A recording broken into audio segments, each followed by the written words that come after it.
የዓለም ማህበረሰብ ትኩረትና እይታ ወደ መካከለኛው ምስራቅ ቀውስ ባዘነበለበት በዚህ ወቅት በዩክሬንና ሩሲያ ምድር አውዳሚው ጦርነት አሁንም አልተቋረጠም። የዓለም የመገናኛ ብዙሃን እይታ ሌላ አቅጣጫ ቢመለከቱም የሩሲያ ሚሳኤሎችና አጥፊ ሰው አልባ አውሮፕላኖች የዩክሬንን ሰማይ፣ የዩክሬን ድሮኖች ደግሞ በሩሲያ ሰማይ ላይ ከማጓራት እንዲሁም የሰውን ልጅ ሕይወት መቅጠፋቸውን አላቆሙም። ሩሲያ በጎረቤት ሀገሯ ዩክሬን ላይ የጀመረችውን መጠነ ሰፊ ጥቃት ተከትሎ በማካሄድ ላይ ገኘው ተከታታይ የቦምብና የሚሳኤል ጥቃት ንጹሃን ዜጎች ላይ የሚደርሰው እልቂት አሁንም እንደቀጠለ ነው። የሩሲያ ጦር ባደረሰው እጅግ ከባድ የሆነ ሚሳኤልና የሰው አልባ አውሮፕላን ጥቃት ቢያንስ 12 የዩክሬን ንጹሃን ዜጎች ሕይወታቸውን ሲያጡ ሌሎች 40 የሚሆኑ ሰዎች ደግሞ ከባድና ቀላል አካል ጉዳት ደርሶባቸዋል። የዩክሬኑ ፕሬዝዳንት ቮሎዲሚር ዜሌንስኪ ይህንን በንጹሃን ላይ ያነጣጠረ ድርጊት እጅግ አሰቃቂና ዘግናኝ ጥቃት ሲሉ በጽኑ ኮንነውታል። ይህ ሰፊ የጥቃት ዘመቻ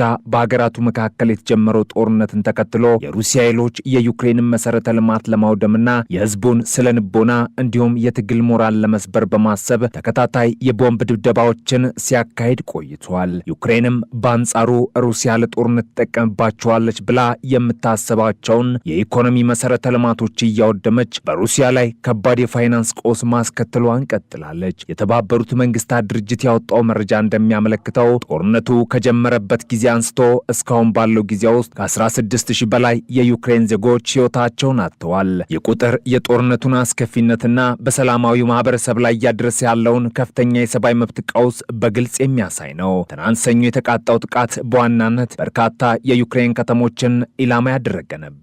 ማዕከላዊቷ የዩክሬን ከተማ ዲኒፕሮ ላይ መሰረተ ልማት አውታሮችን ለማውደም ተብሎ በተተኮሰ የሩሲያ ሚሳኤል 6 ሰዎች ወዲያውኑ ሕይወታቸውን ሲያጡ ሌሎች 29 ሰዎች ደግሞ መቁሰላቸውን የዲኒፕሮ ፔትሮቭስክ ክልል ኃላፊ የሆኑት ኦሌክሳንደር ሃንዣ አስታውቀዋል። የጥቃቱ ሰለባ የሆኑት አብዛኛዎቹ የዕለት ተዕለት ኑሯቸውን በማከናወን ላይ የነበሩ ሰላማዊ ሰዎች መሆናቸው የጉዳቱን ክብደት ይጨምረዋል። በተመሳሳይ ሁኔታ በደቡባዊቷ ዛፖሬዥያ ከተማ የሩሲያ ሰው አልባ አውሮፕላኖች ተሳፋሪዎችን አሳፍሮ ይጓዝ በነበረ የህዝብ ማመላለሻ ሚኒባስ ላይ ባደረሱት ድንገተኛ ጥቃት የ3 ሰዎች ሕይወትም አልፏል። በዚህ ጥቃት ከቆሰሉት 6 ሰዎች መካከል አንዱ ሕፃን ልጅ እንደሚገኝበት ፕሬዝዳንት ዜሌንስኪ በማህበራዊ ትስስር ገጻቸው ባስተላለፉት መልእክት ገልጸዋል። በህዝብ ማመላለሻ ላይ የተሰነዘረው ጥቃት በዜጎች ላይ ከፍተኛ የደህንነት ስጋት የፈጠረና የትራንስፖርት እንቅስቃሴን እያስተጓጎለ ክስተትም ሆኖ አልፏል። በሌሎች 6 የዩክሬን ክልሎች ውስጥ ተመሳሳይ ገዳይ ጥቃቶች መከሰታቸውን ባለስልጣናት የገለጹ ሲሆን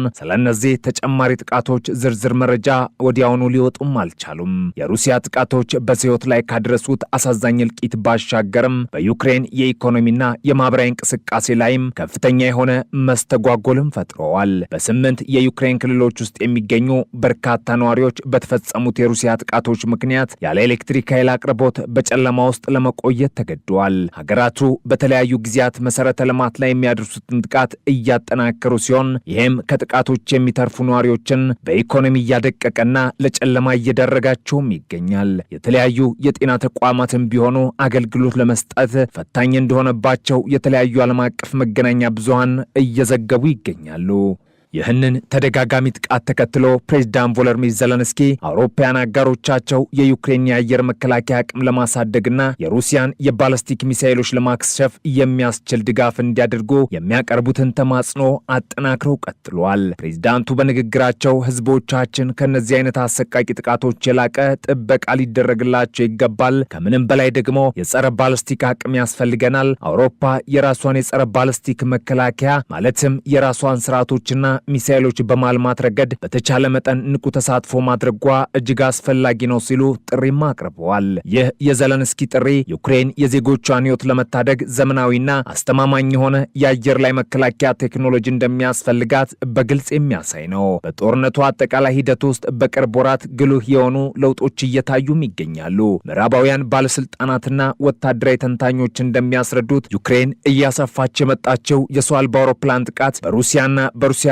ቁጥጥር ስር ባሉ ግዛቶች ውስጥ ከፍተኛ የነዳጅ እጥረት እንዲፈጠር ምክንያት ሆኗል። እነዚህ የዩክሬን ተከታታይ ጥቃቶች በምስራቅና በደቡብ ዩክሬን ግንባር ለሚገኘው የሩሲያ ጦር የሚደረገውን የሎጂስቲክስና የቁሳቁስ አቅርቦት መስመር በማዳከም የሩሲያን ጦር ግስጋሴ በእጅጉ እንዲከታ አድርገውታል። የጦር መሳሪያና የነዳጅ አቅርቦት መስተጓጎል የትኛውንም ወታደራዊ ዘመቻ ስኬት ጥያቄ ውስጥ የሚከት በመሆኑ የዩክሬን እርምጃ ስልታዊ ጠቀሜታ ያለው መሆኑን ተንታኞች ይገልጻሉ።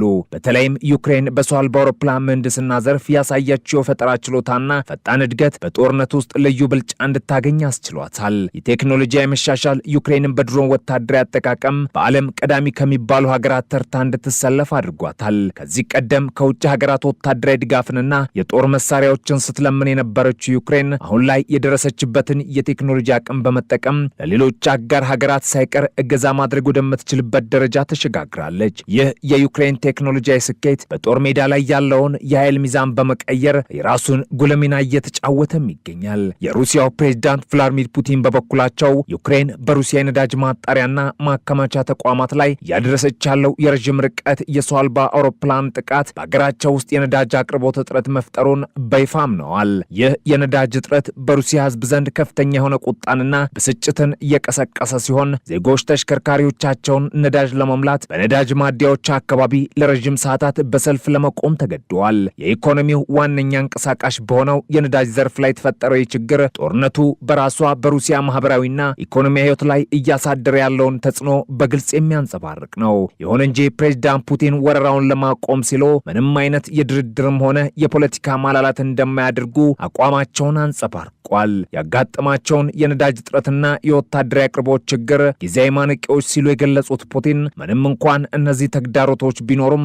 ሩሲያ በመጨረሻ በጦርነቱ አሸናፊ ሆና እንደምትወጣ ያላቸውን ጽኑ እምነት ገልጿል። የክሬምሊን ቃል አቀባይ የሆኑት ዲሚትሪ ፔስኮቭ በበኩላቸው ሩሲያ በዩክሬን ላይ ያላት አቋም ምንም አይነት ለውጥ እንዳላሳየና የሩሲያ ወታደሮች በግንባር ቀደምነት የሚያካሂዱትን የማጥቃት ዘመቻ አጠናክረው እንደቀጠሉ ለጋዜጠኞች ተናግረዋል። ፔስኮቭ አክለውም የጦር ኃይሉ እያደረገ ያለው ያልተቋረጠ ጥረት የተያዙት ግቦች ከዳር እንደሚደርሱ ሙሉ በሙሉ በራስ መተማመንን ፈጥሮልናል ሲሉ ገልጿል። ምንም እንኳን የሩሲያ አመራሮች ይህንን መሰል ጠንካራ የፖለቲካ አቋም ቢያንጸባርቁም ገለልተኛ የሆኑ ወታደራዊ ተንታኞችና ተቋማት ግን የተለየ ምልከታ እንዳላቸው ታይቷል። በዋሽንግተን ዲሲ የሚገኘው የጦርነት ጥናት ተቋም ኢንስቲትዩት ፎር ዘ ስተዲ ኦፍ ዋር የተባለው ታዋቂ የጥናት ማዕከል እንዳስታወቀው የክሬምሊን ጠንካራ አቋምና የቃላት ጦርነት ከጀርባው ሌላ ዓላማ አለው። ተቋሙ የሩሲያ አመራሮች ይህንን አቋም የሚያራምዱት ምዕራባውያን ሀገራትና ዩክሬን ተስፋ ቆርጠው ለሩሲያ ፍላጎቶችና ቅድመ ሁኔታዎች እጅ እንዲሰጡ የስነ ልቦና ጫና ለመፍጠር በማሰብ ነው ይላል። የጦርነት ጥናት ተቋሙ ባወጣው ዝርዝር ትንታኔ ላይ አክሎ እንዳብራራው በ2026 የሩሲያ የጦር ሜዳ አፈጻጸምና ብቃት እያሽቆለቆለ መሄዱን ቀጥሏል። በዚህ ምክንያት ሩሲያ በወታደራዊ የያዘቻቸውን ግቦች በሙሉ የማሳካትና የመቆጣጠር አቅሟ በእጅጉ አጠያያቂ ሆኗል። ይህ የትንታኔ መረጃ እንደሚያሳየው የጦርነቱ መራዘም የሩሲያ ወታደራዊ አቅም ከመፈተኑም በላይ በመጀመሪያ ታቅዶ የነበሩትን ስትራቴጂካዊ ግቦች ለማሳካት ከፍተኛ እንቅፋትም እየሆነባት ነው።